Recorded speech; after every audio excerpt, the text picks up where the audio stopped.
Oggi ci troviamo sulla strada del vino e dei sapori, benvenuti, qui ci troviamo appunto a Catullio, Cantina Catullio, siamo ad Aquileia nella località Veligna.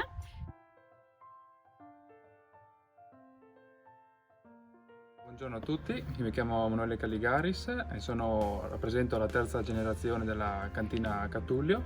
È una cantina che in totale possiede 80 ettari di vigneto divisi in due aree distinte. E troviamo 40 ettari di vigneto qua nella zona di Aquileia, dove produciamo il nostro famoso Traminer, denominato anche Viola, che è il nostro vino bianco di punta, e anche il Müller Thurgau, oppure come rosso il nostro Refosco dal peduncolo rosso.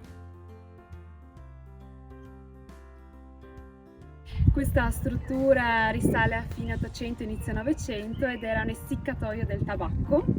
Ora l'azienda produce solamente appunto il vino e noi possiamo effettuare appunto visite alla cantina oppure anche degustazioni.